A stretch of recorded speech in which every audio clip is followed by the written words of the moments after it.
qu'on discute d'un truc. Parce que j'ai eu une conversation un peu lunaire sur les réseaux sociaux. Et en fait, j'arrive pas à savoir si vraiment cette conversation est lunaire ou si c'est moi qui ne vois pas l'écriture ou la création, même en règle générale, de la même manière que d'autres. N'hésitez surtout pas à laisser des commentaires sous cette vidéo pour m'expliquer comment vous, vous voyez l'écriture et surtout comment vous, vous voyez la raison pour laquelle vous écrivez. Je vais arriver au point de cette vidéo et comment on en est arrivé là, mais parce que on m'a dit quelque chose que j'ai pas spécifiquement, que j'ai pas mal pris, mais que j'ai eu un petit rire nerveux, genre, ah.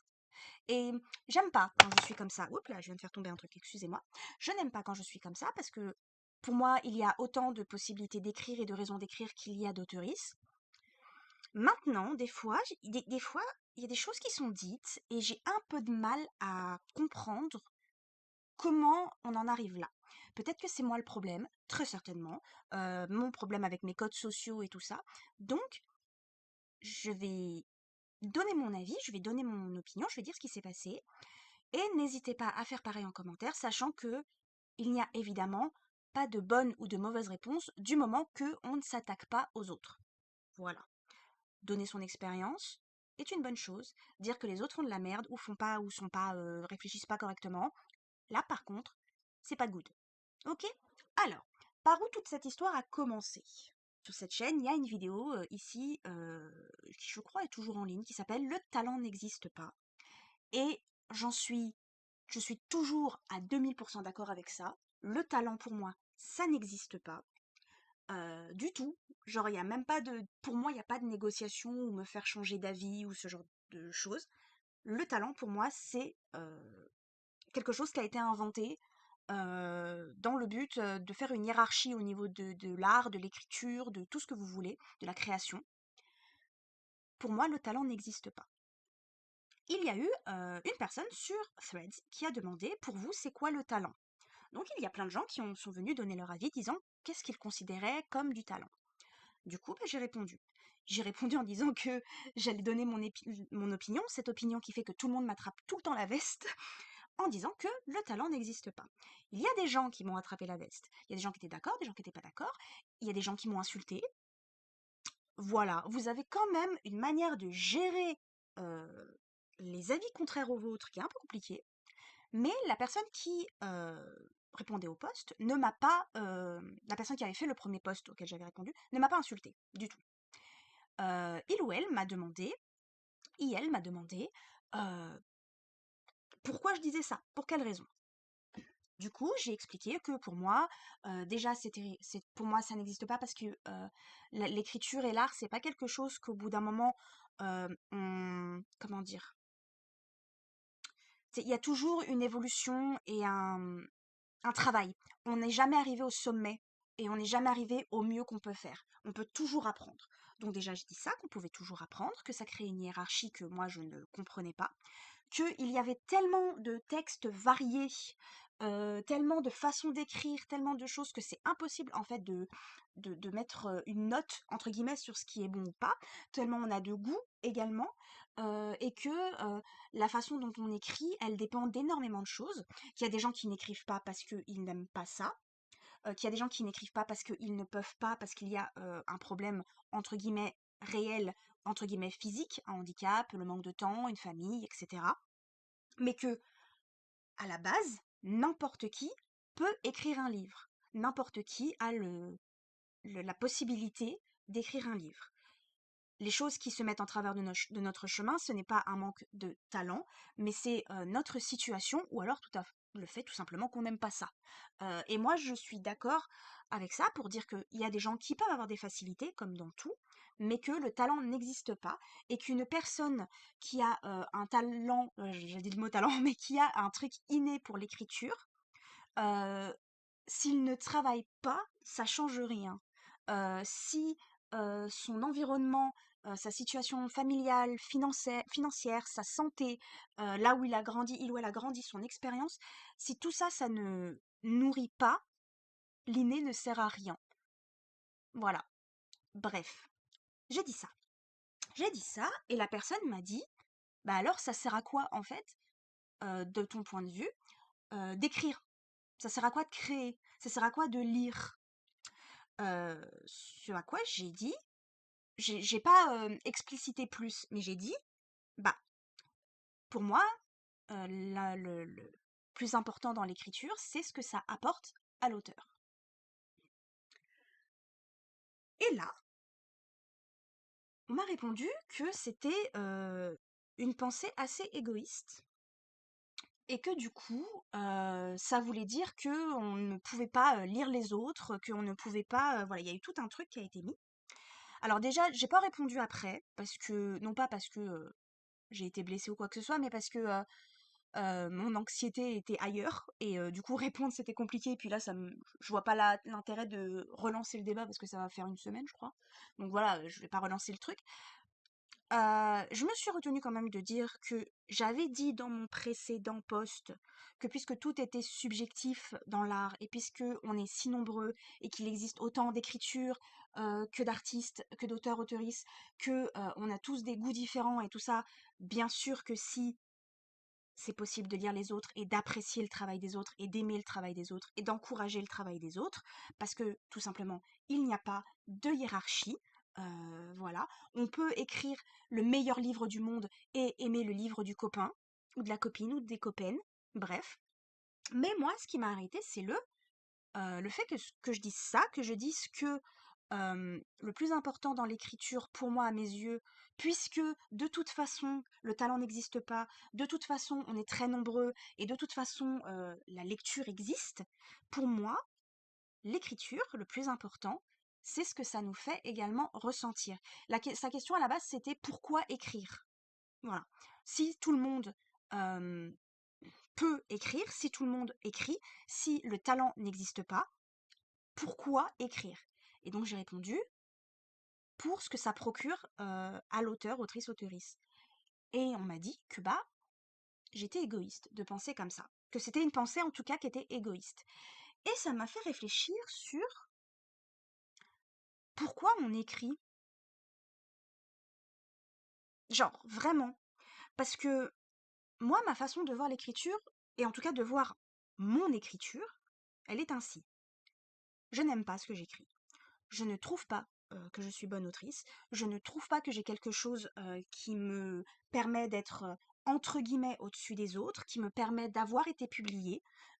J'ai déjà été publiée 3 fois. J'essaye de l'être à nouveau. Je travaille dur pour l'être à nouveau parce que c'est ce que je veux faire et c'est ce que j'aime. Mais moi, dans ma tête, je pense que jamais, c'est triste hein, peut-être, hein, je sais pas, mais je pense que jamais l'idée me viendra que j'ai mérité cette place et je vais toujours penser que j'ai pris la place de quelqu'un.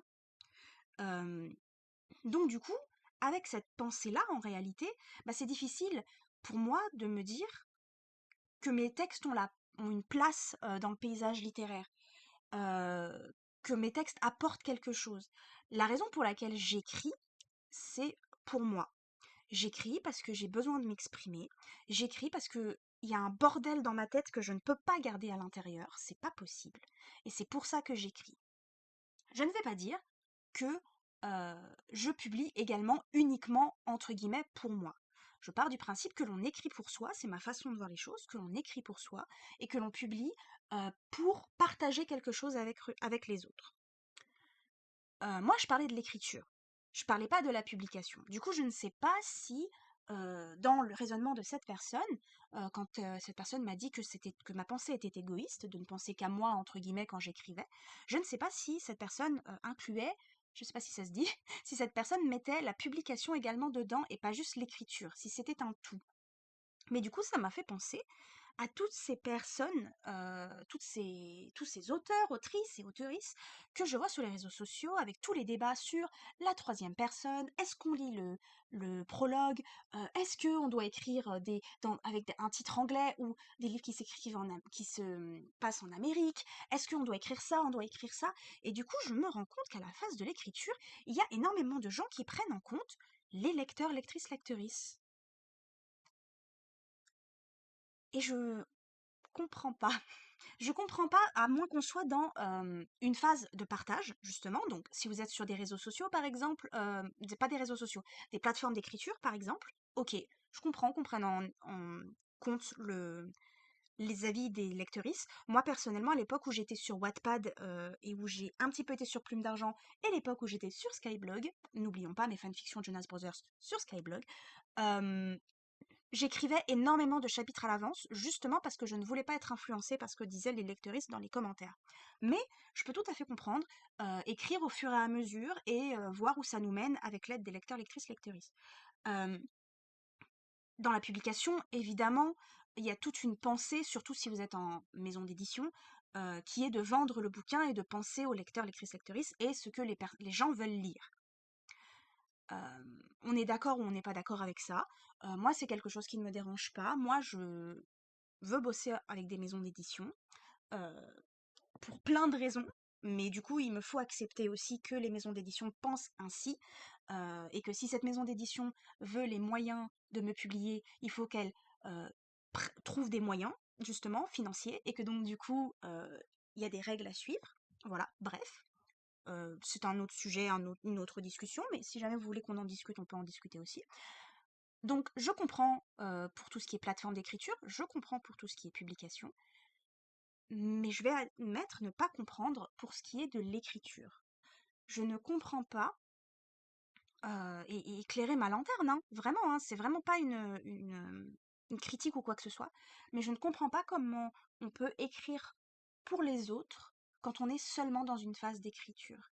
Je ne comprends pas comment les lectrices que nous n'avons pas encore et que nous ne connaissons pas, que nous ne connaissons, ça se dit ça? Qu'on ne connaît pas. Je vais être sûre que les choses que je dis se disent.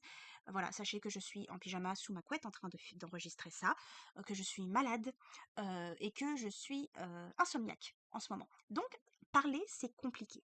Euh, façon, on va me dire que je ne suis pas une bonne autrice parce que je fais des fautes de français. Voilà.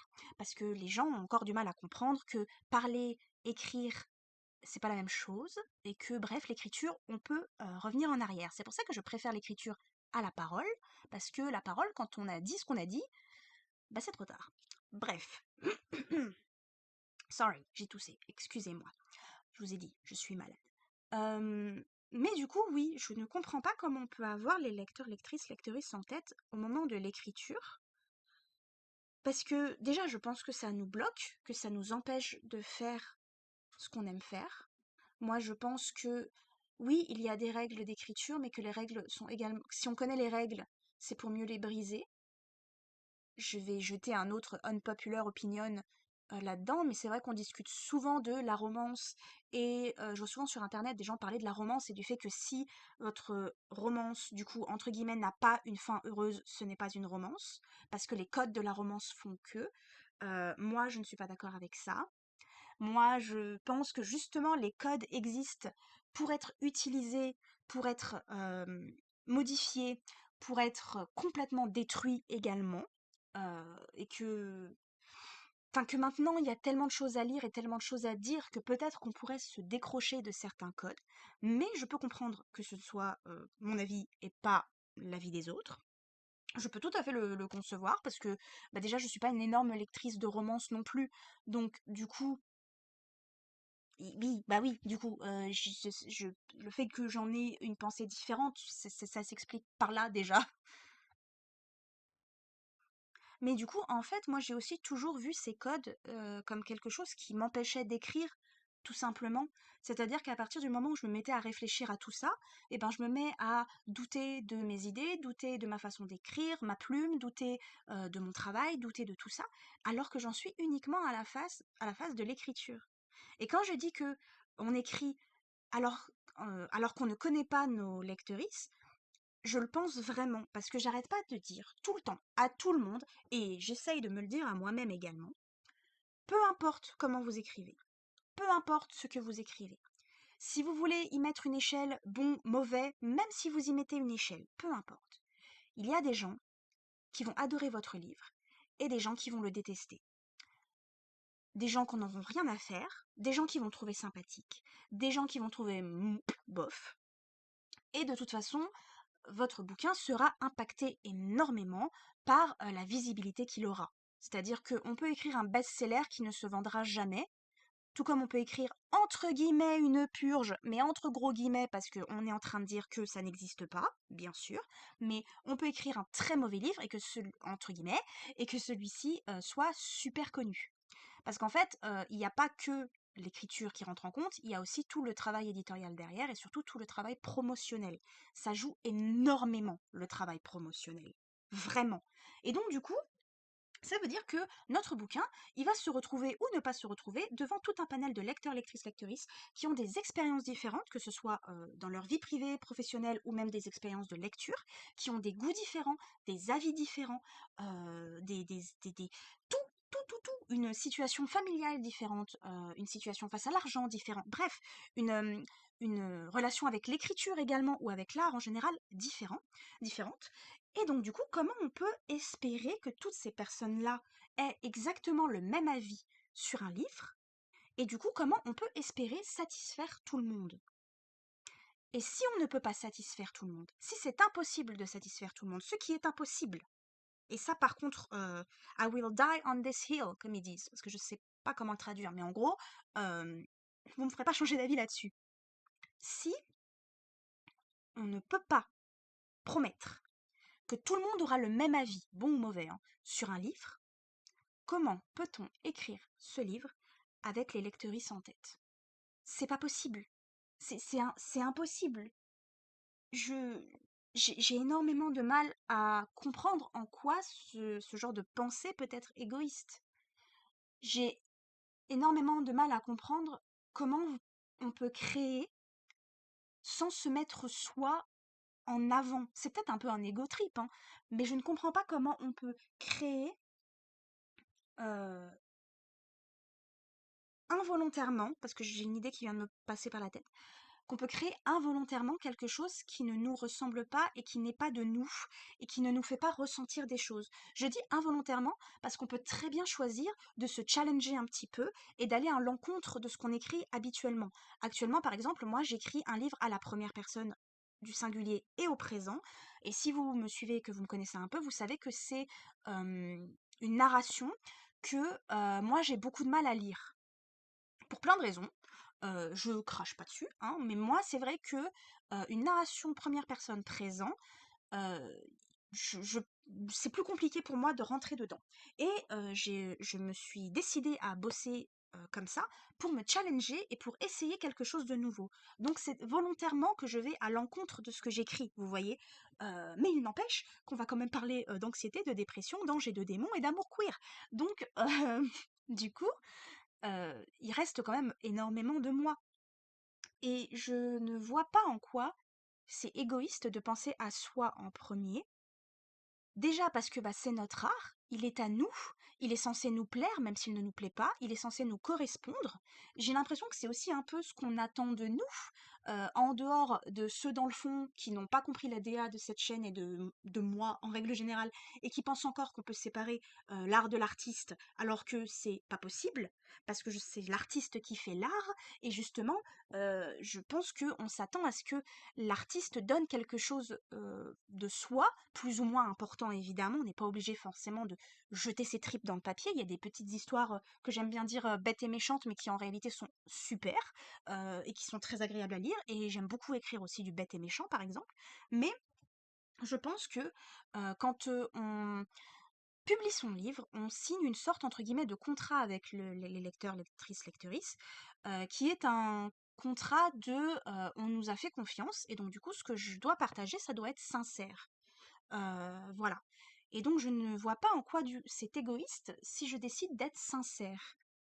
Sachant que, et ça je le dis tout le temps, je le dis à chaque fois que quelqu'un poste une question, autrice, auteurice, auteur ou artiste sur internet, disant j'ai l'impression d'être tout seul à penser comme ça. J'ai l'impression d'être toute seule à dire ça. J'ai l'impression d'être toute seule à qui ça arrive.